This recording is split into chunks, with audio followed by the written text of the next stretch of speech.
Hello again and welcome to The Whole Life. I'm Grace Fielding. And I'm Paul Woolley, and today we're talking about fashion.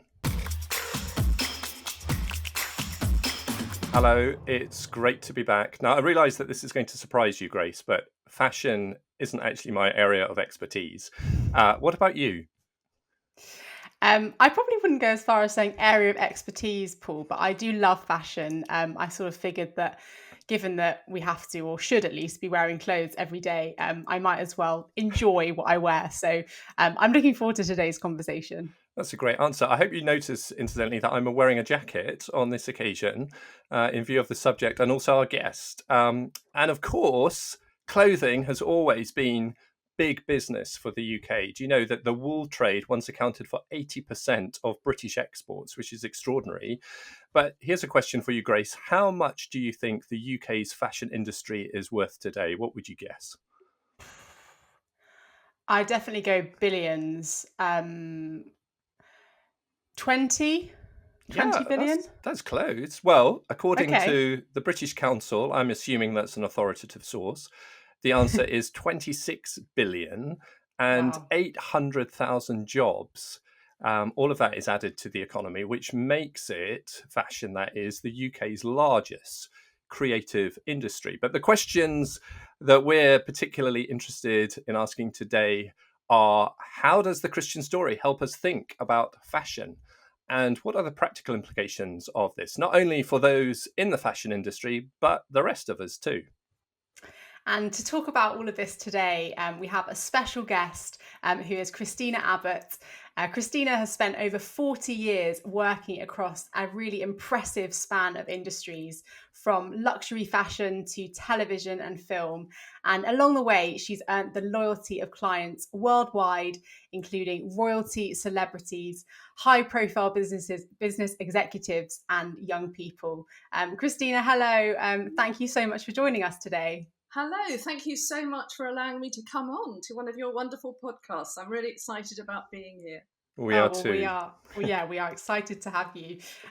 So I think, Christina, probably most of us, if not all of us, know what fashion is, what the kind of concept of fashion is. But I wonder if you could unpack a bit for us as we start, sort of what exactly is luxury fashion, and how you got involved in the industry yourself. Okay, well, I think just going back, you said some good things in your intro. You know, fashion is an incredibly impressive global industry. It employs millions of people. It generates very, very impressive revenue, and it's worth a huge amount to not just the UK economy, but all over the world. Um, Also, fashion as well is sort of like a non-verbal communication a little bit about who we are, you know, Mm. what we believe in, our personalities, maybe also how we feel. And it's a basic need, isn't it? Clothing is a basic need for everyone. And I often, you know, people will say, oh, I'm not interested in fashion. Well, something that you're wearing, I'm wearing, one of you is wearing, somewhere along the line, it was influenced by somebody in fashion. I mean, my story is I left school at 16 to the sort of horror of the rest of my family who were very academic. I sort of fell into it, really. I started working in retail at a very young age and got into some modelling and all sorts of things. But very soon into my career, I moved into central London and started working in luxury fashion. And luxury fashion was something that was incredibly appealing to me. I mean, I grew up when I was in school, I'd always had a love of fashion. So I used to, while everybody was listening to the geography teacher, I was usually in the back reading Vogue and much more interested I love about that. sort of what they were wearing. But from a very young age, I worked in the West End of London. And I started at the bottom, absolutely at the bottom. So I understand all the frustrations people have with the fashion industry trying to get into it. I didn't go through any of the fashion colleges. So I worked in retail, I worked in management, buying, wholesale, couture, which is an interesting aspect of the fashion industry, styling, PR, marketing, events. I also became quite known as a personal shopper and built and developed personal shopping businesses in London, but travelled all over the world from a very young age as well. I've looked after, goodness me, through different brands. And it's interesting, once you're in fashion, you kind of move to different companies, but the clients often are the same clients, especially in the luxury space. You know, you're all really looking after the same people. So whether or not it was the UK royal family, overseas royal families, celebrities, people in government, business leaders, I mean, that was how I got into it, and I sort of just progressed that way. And it must sound quite glamorous in one respect. It does. I'm very jealous. Yeah, well, it does. But, you know, I think I've said it to many people before. It's 5% glamorous, but it's really what goes on in the background. It's 95% hard work. You know, it's long hours. It's a very fast-moving industry. It's very competitive, the luxury sector. You know, every brand is always pushing to be better than the last one, or better than their last show, better than their last campaign. You know, we're also, as I said, going after the same clients. So we always have to be, you know, innovative, pioneering. So it's wonderful and I've loved it, but I'm very aware that, you know, as well, when you get into a position of leadership in fashion, it can be quite lonely. And I suppose, especially as a Christian, you know, there were many times where I thought, gosh, I'm just here on my own, Lord, you know, get me out of this. And every time I prayed that, the Lord just promoted me further, higher. And so I guess I can't apologize for it. That God wanted me in the fashion industry.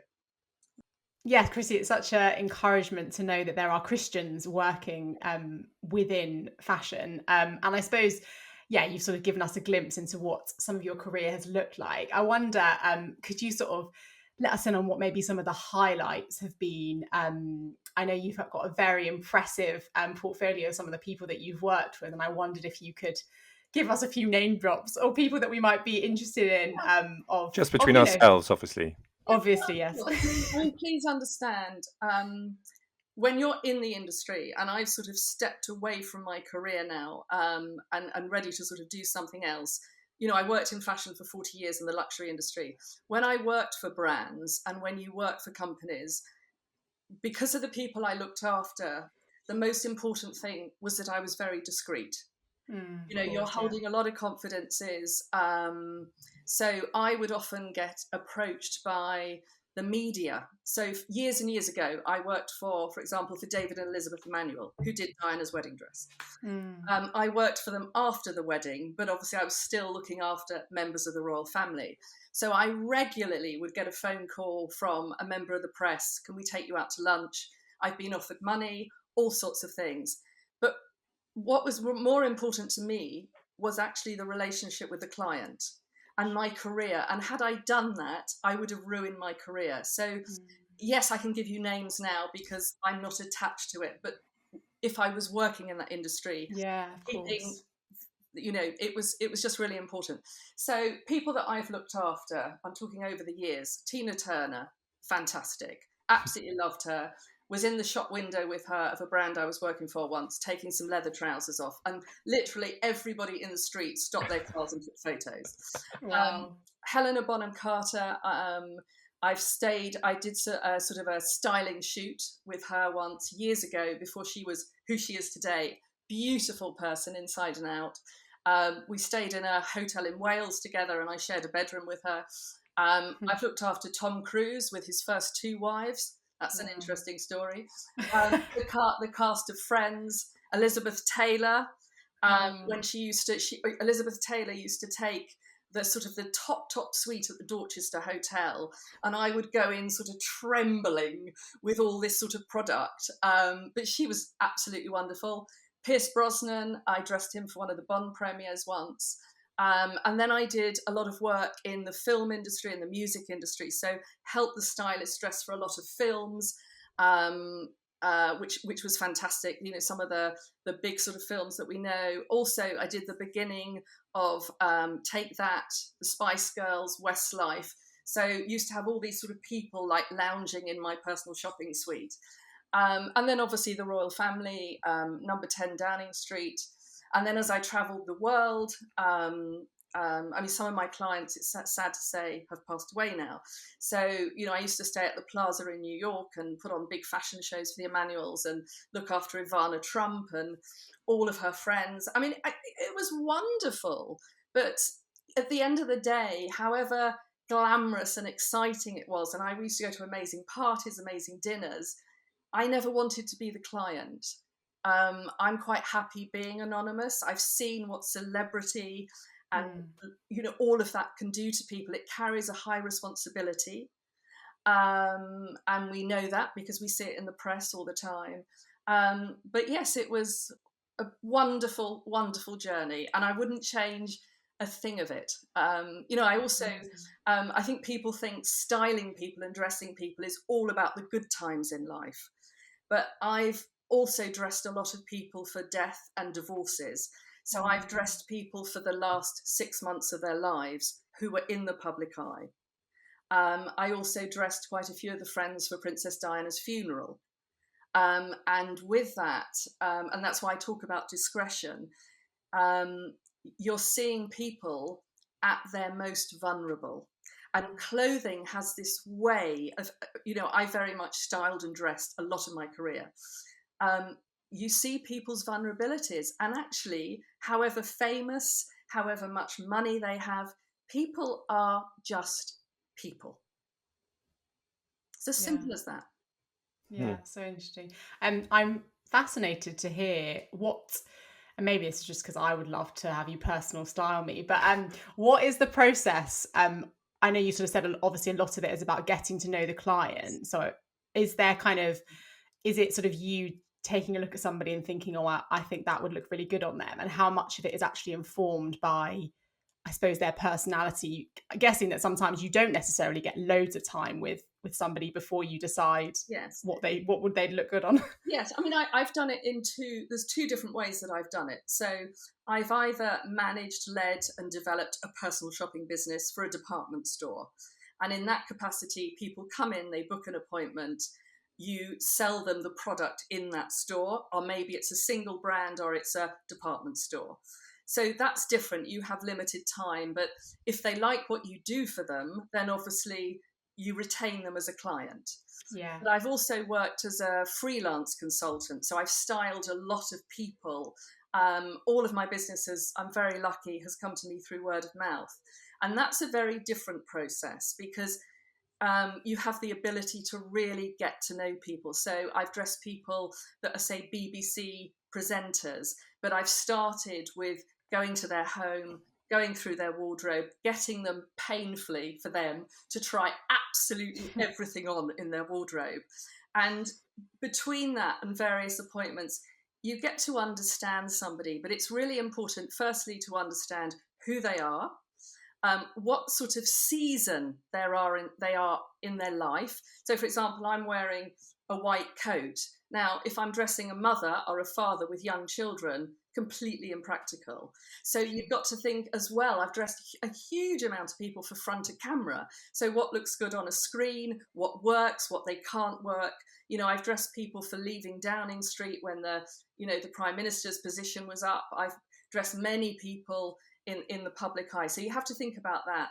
And then obviously, you know, there's the chance to go shopping with them. Sometimes I go shopping with them. Sometimes I go shopping on their behalf. And I've also dressed, I mean, you might think it sounds quite crazy, as I've dressed sort of quite high profile Christian leaders who have been holding big conferences, maybe here or in other parts of the world. And it's interesting now that they see the importance of appearance.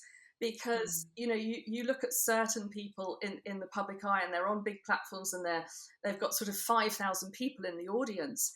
It's really important what they're wearing, what works, and also what they're comfortable in. You know, you don't want to dress somebody so they're completely rigid and uncomfortable in it. And clothing as well doesn't have to be hugely expensive. I always say, as a personal shopper, I may spend money at the beginning, but over the years, I'm going to save you an awful lot of money. And and all my clients would say that to me.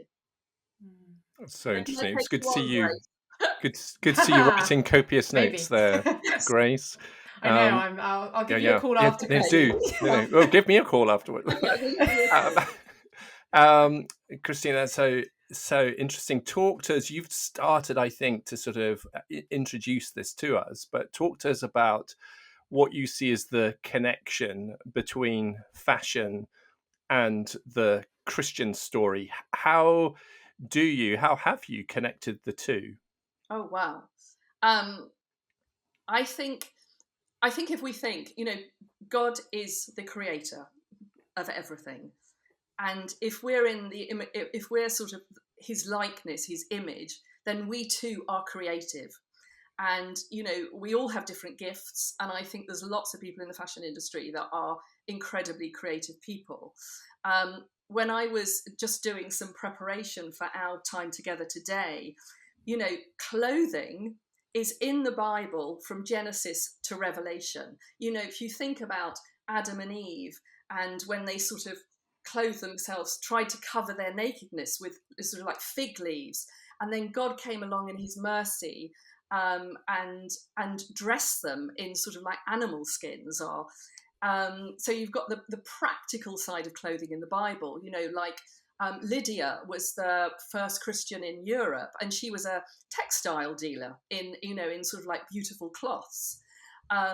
So you've got lots of practical aspects of clothing in the Bible, but then it was sort of a bit of an aha moment. You've got the spiritual side of it. So my daily prayer life, I always finish my prayer life, and don't say it's because I'm in fashion, dressing myself in the full armor of God. And I go through it piece by piece by piece, and I call out all the names of my family, all the names of my sort of like my friends, anybody that's God's put on my heart, my neighbors, everybody. And you look at the book of what is it, Galatians, and it says, clothe yourself in Christ. In Isaiah, it's about the robe of righteousness, the garment of salvation. So I think for anybody to say fashion and the Bible are two sort of separate things, they're so linked. I never realized. I mean, I was just reading the other day about the transfiguration, and Jesus in white, which signifies purity. The Bible is full of color, and it's full of imagery. I mean, there's I think a very robust theology for the Christian story in the Bible. Yeah, that's amazing, isn't it? It's one of those things, isn't it, when you are introduced to a theme, Yeah. in this situation, clothes, but it could be food and drink, for example. Suddenly you see it, don't you? You see it cropping up all over the place.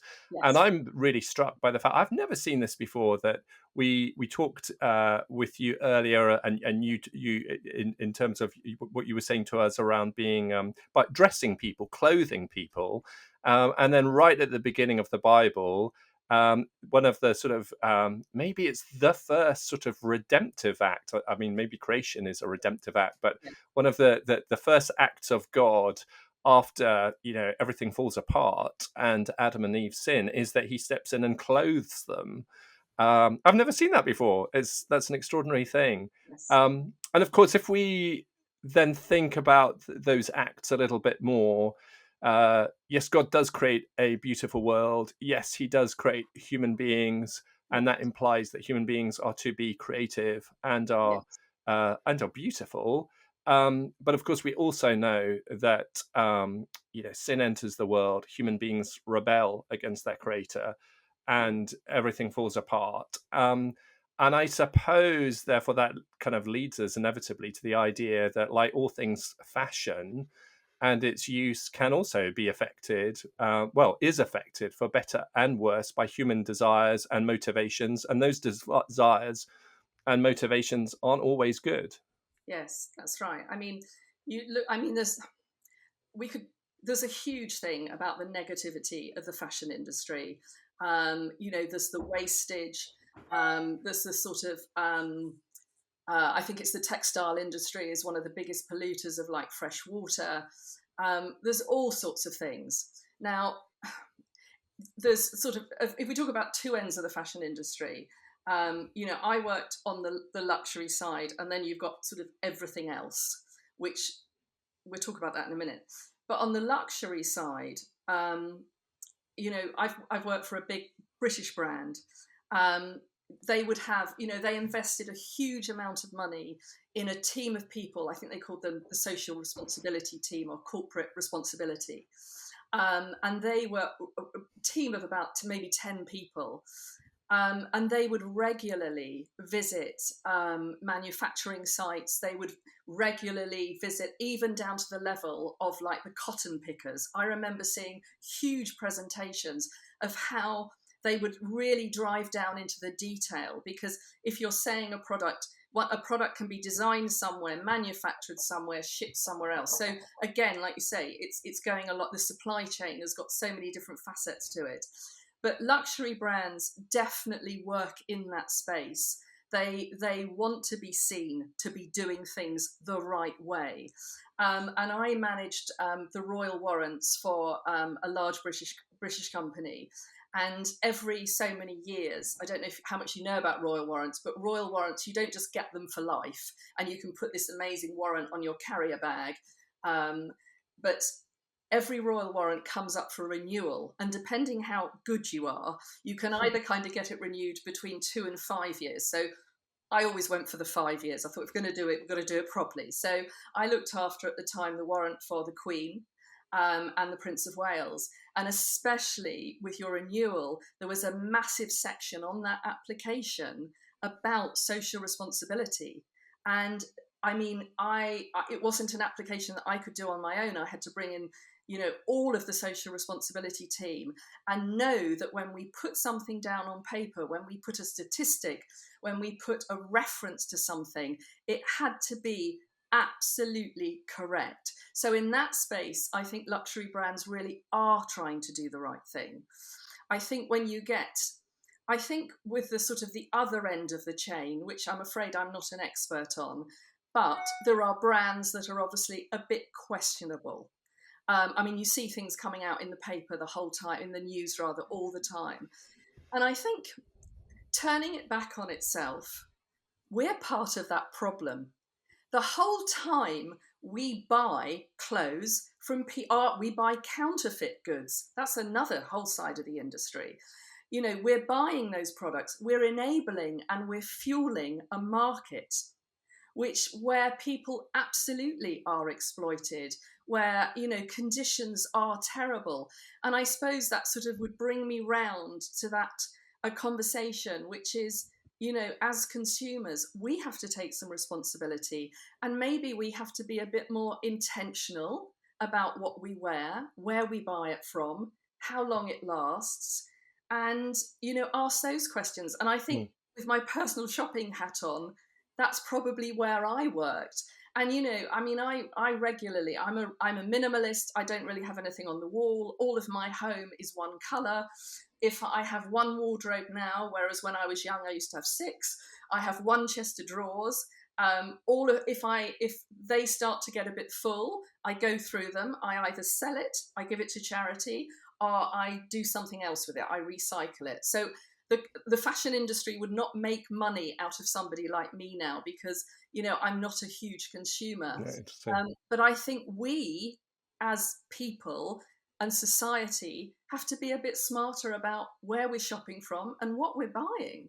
Yeah, so interesting. Incidentally, if you're listening to this podcast, as most people do, but you're interested in seeing what Christina's house looks like, go on YouTube and you can get a very nice little bit of background of, I assume that's your sitting room. Yes. That you're sitting in at the moment, Christina. Very nice to you. I kind of leave it to your imagination what that one colour is. Yes. You probably can guess. Christina, I guess in light of all that you've said there, then you would see that the role of someone like you in that industry, the challenge and the opportunity, the responsibility is to use fashion redemptively, or to work in the industry redemptively in ways that ultimately are going to promote human flourishing. Whether that is of those working in the organization, customers or suppliers. Yes. Yeah, I mean, I think one thing I'd like your listeners or viewers to understand is that there's more Christians in the fashion industry than you will ever imagine. I had the privilege of traveling all over the world, and I didn't have much free time, but when I did have free time, I would meet with Christians that worked in the fashion industry, whether or not they were in the education side, whether they were models, whether they were in retail, whether they were in buying. And there's a lot of our manufacturing, our supply chain. There are a lot of Christians in fashion, like I'm sure any other industry, that are shaping the fashion industry and doing some really good things. And, one of the things, I was able to do, even though I was, really busy, is I started a ministry called Fashion for Christ, which started with a couple of us just praying for Christians in fashion, which sort of became this ministry which I ran for and led and sort of, for 10 years. It's still going now. I passed the baton on in 2017 after we did a 10-year anniversary service. Probably the best looking service you've ever seen at church. I can imagine. It was all black. It was like an Apple advert. It was absolutely beautiful. Beautiful music, beautiful everything. So it's kind of whatever industry you're in. I think I wanted to be somebody in the fashion industry that wasn't, I'm in fashion, I'm a Christian. I wanted to be exactly who God called me to be. So that was I hope, my natural self. It was, the largest team I've ever had under me was 60 people.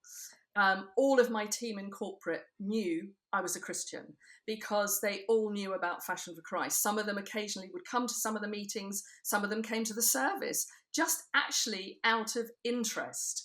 They would regularly see, I don't do social media now, but in the days of Facebook, I used to always post something on a Wednesday, sort of while I was trying to eat a sandwich at my desk, as an encouragement.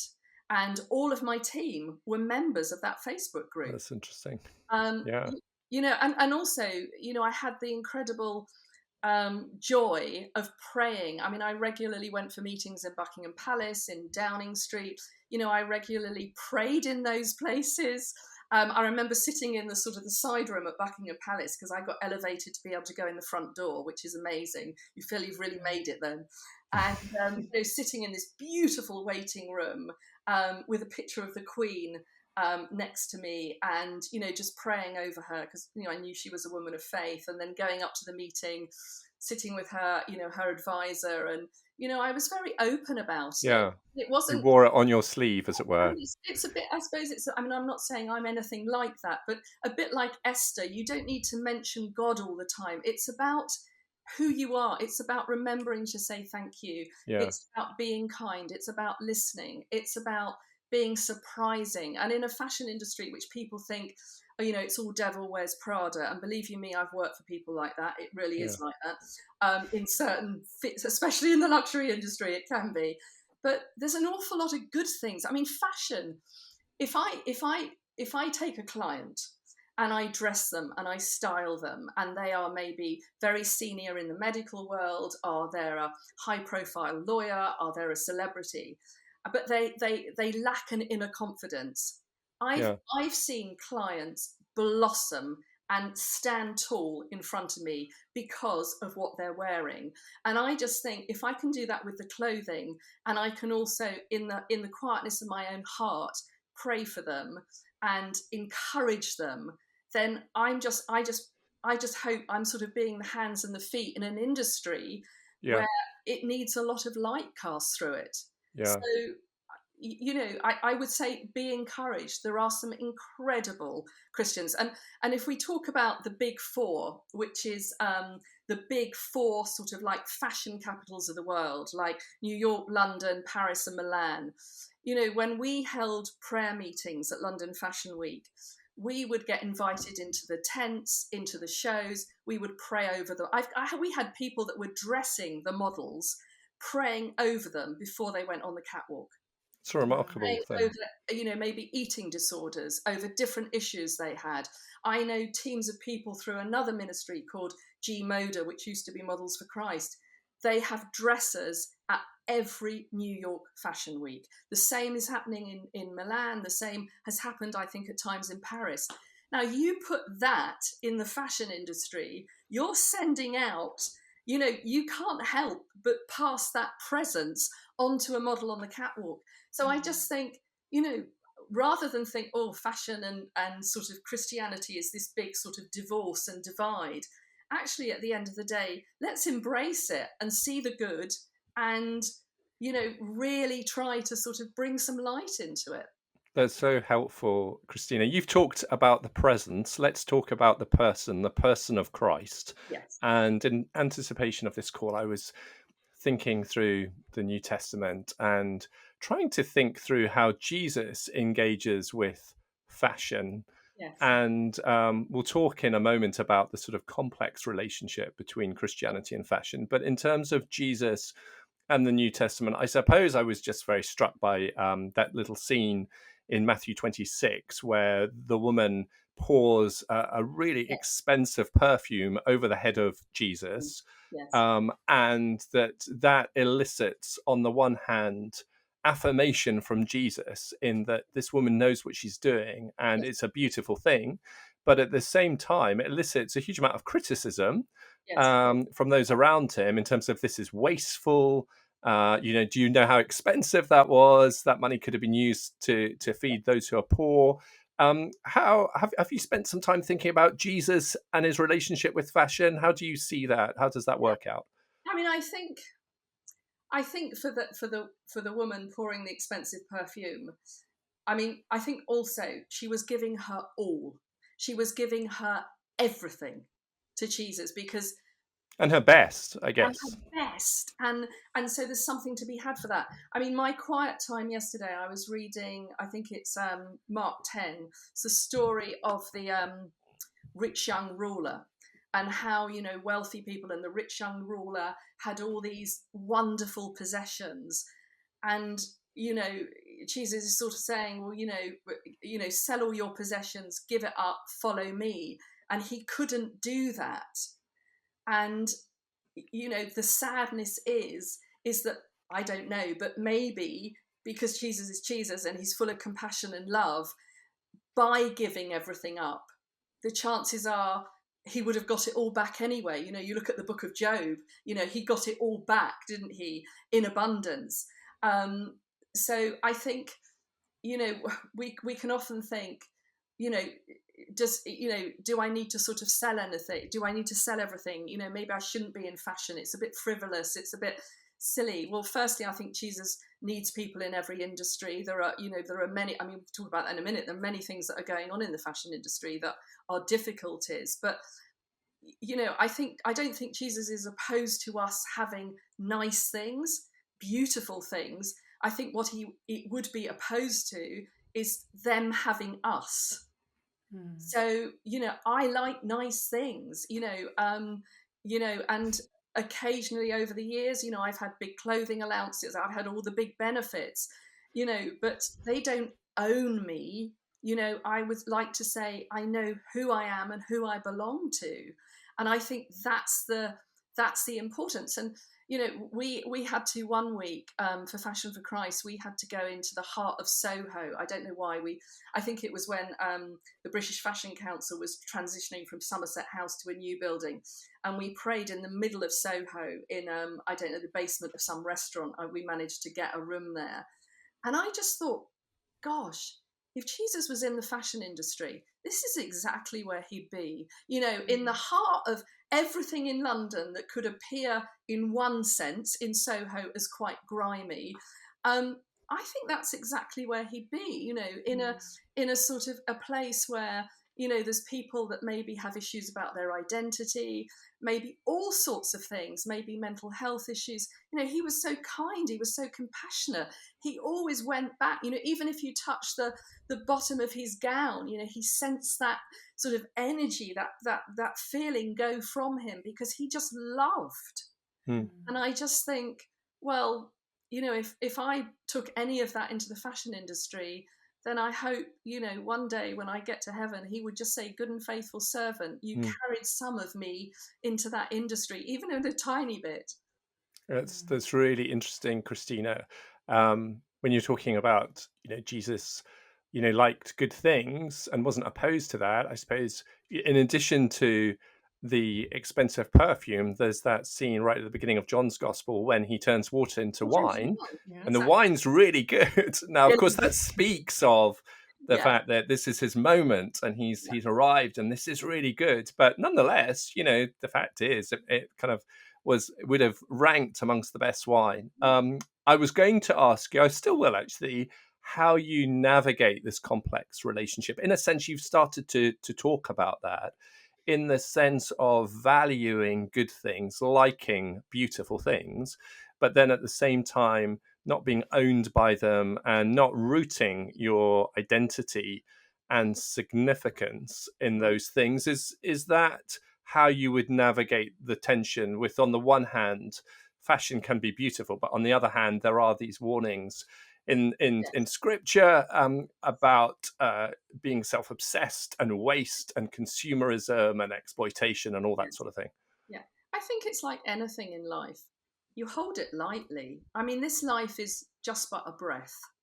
You hold it lightly.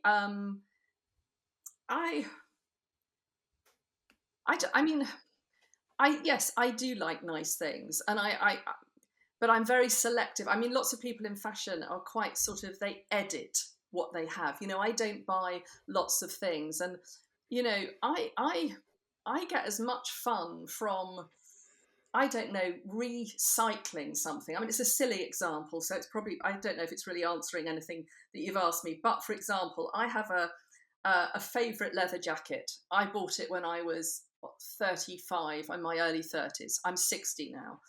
I've worn it on planes, I've worn it in hotels, I've worn it in restaurants, I've worn it in nightclubs, I've worn it at 6 o'clock in the morning trying to get a taxi. I've worn it all over the place.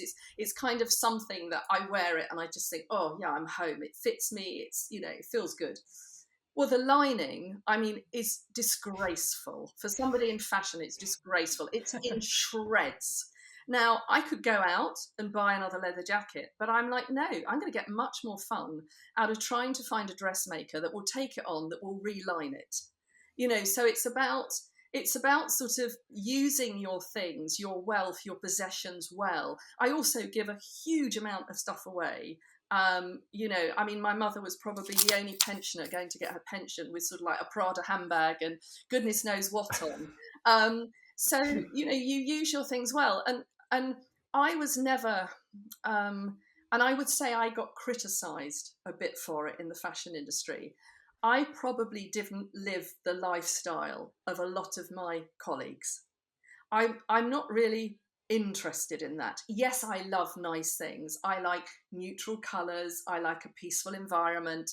I like nice textures. I like beautiful flowers. There are things that I do like, but I could have lived a much higher life, but it doesn't really interest me. I think there's much better things I can do with, my savings, or I could do with my income at that time. Because I think as Christians, we need to look long term rather than short term. We need to have eternity eyes, kingdom vision. So I don't know if that's answered anything that you've asked. No, that is good. I don't know, Grace, if you feel like me, but if you're at a party and you come across a psychologist, you sort of, in the process of talking with them, you start to get nervous that they're analysing you.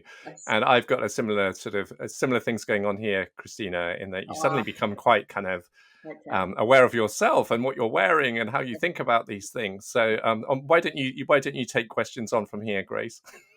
Well, I was just going to say, Paul, you've got a white background behind you, so that's a good start. Yeah, exactly. I'm channeling that at least. Yeah. Christina, I was going to ask, I think it's so interesting and encouraging, I think, hearing especially how many Christians you said are actually working in this industry. I was quite surprised by that, and those examples of, people dressing models, praying over them before a catwalk. That's just such a beautiful picture. I also love the idea of Jesus in the heart of Soho. But I was going to ask, in terms of sort of, if I'm a Christian consumer, rather, I don't work in the fashion industry, how does some of what we've spoken about in terms of sort of how we see fashion in the Bible, but also you mentioned just then, didn't you, about having these kind of longer term eternal vision, how might that affect, or how should that affect as a Christian specifically, sort of how I how I consume. And I think you've given some great examples there in terms of, maybe recycling things. I think there's a huge focus now, isn't there, on sort of That's right. sustainability. But I wonder if you could speak a bit more to that, maybe as well, just sort of helpful guide or points for listeners too. I just think it's about being discerning. I think it's about thinking about what you're buying. I don't think anybody to be stylish needs to have loads and loads of clothes. I think if I look at some of the statistics, I don't know if they're still right, but I think we only wear about 20% of our wardrobe. I hope I wear a lot more of my wardrobe because I don't have loads of clothes now. I just have things that I like. Um, I just think I think people have just got to be more aware and a bit more educated and a bit more understanding of what they're buying, what decisions they're making, how they're spending their money, not being, wasteful. Um,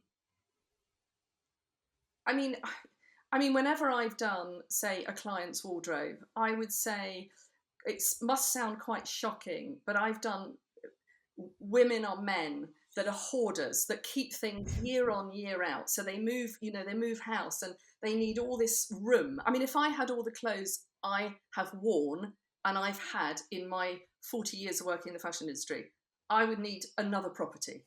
That's how Wow. obscene it is. But I would say, I would say to anybody, before you go shopping, think about what you're buying. I'm not what I call, what do you call it? Like an impulse buyer. So, one of my dear friends was the head of personal shopping at Bergdorf's in New York. And she's written books and she's, I think she's even been in a movie. She's hilarious. And we used to always have lunch together, when I was in New York, and I'd go into her office and, we'd have sort of a salad together and chat. And, it's just about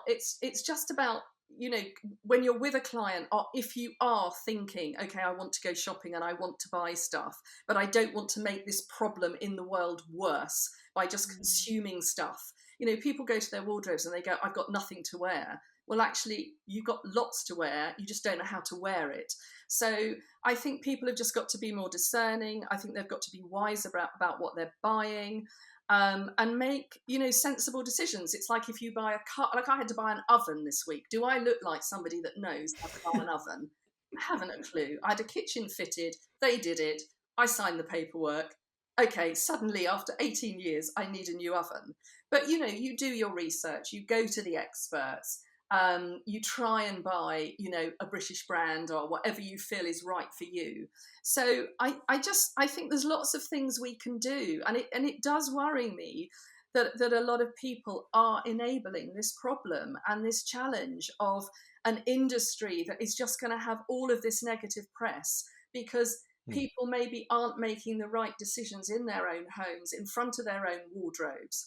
And I would say to anybody that isn't in fashion, as I said right at the beginning, whatever you are wearing, someone along the line has influenced your choice in the fashion industry. So, be discerning. And I think there's a great opportunity for us, I include myself, to just be better.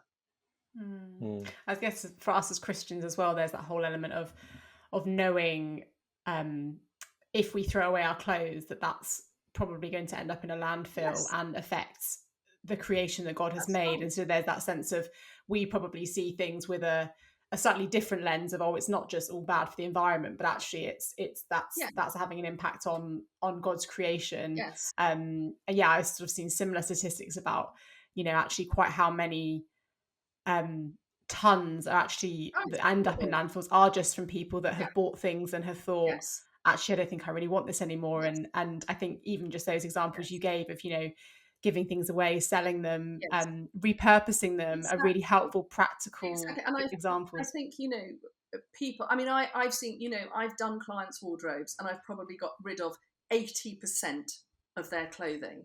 And then we sort of start again because maybe they're in a new decade in their life or a new season in their life.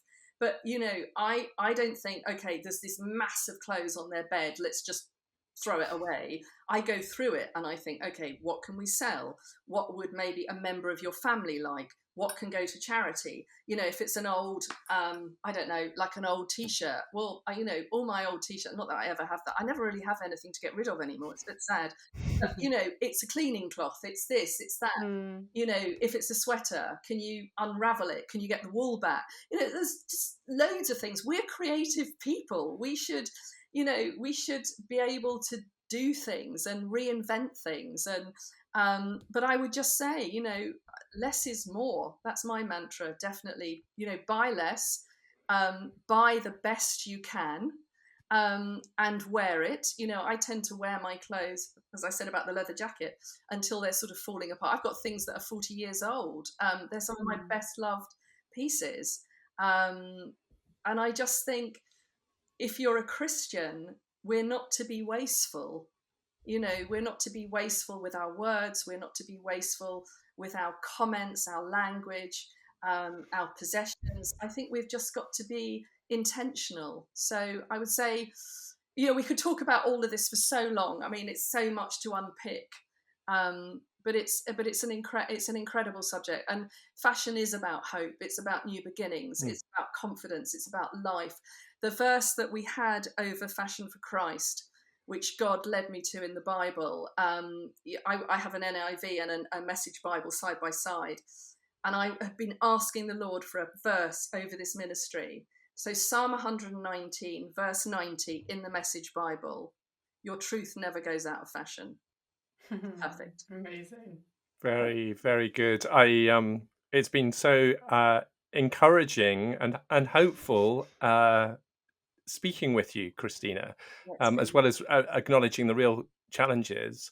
And I suppose the other thing is that human beings are creative, but we're also incredibly complex, and our motivations are often complex, and we can be deeply hypocritical. I'm very struck at the moment that for all the emphasis on sustainability and concern for the planet, there is still maybe even more waste in terms of the fast fashion industry and the extent to which people will buy often cheap clothing, but at scale. Whereas I think your challenge to us of buy less better, that's a good challenge, and something that I think we can try and take on board and apply in our everyday context. Christina, it has been an absolute pleasure talking with you. Thank you so much for a really fascinating insight into not only the fashion industry, but bluntly into your life and into your career. It's probably easy sometimes to see the negatives in the fashion industry, but you have so helpfully, I think, drawn attention to some of the positives and even some of the redemptive aspects of fashion. So we really appreciate you putting aside the time to talk with us today. Thank you so much. Well, interesting. Grace, what did you think? I think, as you say, Paul, it was a really brilliant conversation. I thought Christina was very inspiring, and it made me smile actually when I was thinking about the idea of her personal shopping, personal styling expertise. It gave me a rather concerning flashback to when I took my mum at her request to try and find a dress to wear for our wedding. Bearing in mind, I might add that I picked my dress basically immediately as the bride, and I took my mum to a well-known department store for a personal styling session, and honestly it still triggers me to this day. It was quite the experience. So if only it was long and traumatic, but if only we'd known of Christina at that point, and I would have called on her for her, I'm sure, much better and less painful expertise.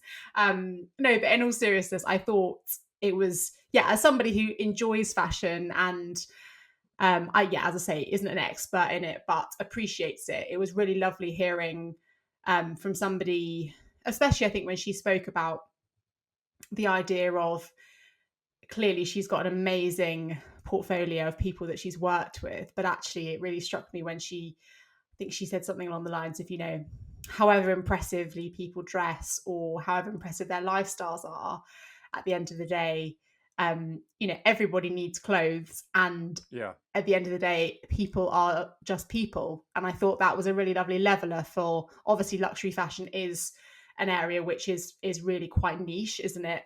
But I thought that was a lovely way of reminding us all that actually, I know these weren't her words, but essentially we are all made in the image of God, regardless of what the rest of our life and lifestyle looks like, and how expensive the clothes that we can wear are. Yes. What did you think, Paul? Yes, well, I think I probably have to confess a bit of judgmentalism, Grace, in how I have Wow. perceived. I know that's a big confession. Um, how I've perceived the fashion industry, and I think I've often seen the materialism and the affluence and the sort of almost the gratuitous sort of nature of that a Yeah. bit. Um, but I think Christina really helpfully sort of provided a corrective to that. And I think you're right that there were both at the sort of the practical level of we need to be clothed, and therefore why don't we clothe ourselves Mm. well? And that doesn't necessarily mean having wardrobes stuffed with clothes. In fact, it can mean being careful about what we purchase and using it well. So I like that emphasis. And then similarly, I was quite inspired by the little sketch through scripture and these various moments that we clocked Yeah. of where clothing makes an appearance, to coin a phrase. I thought that was insightful. That was, a bit of a revelation for me. So I really appreciated it and felt that I have a more healthy view of the fashion industry today.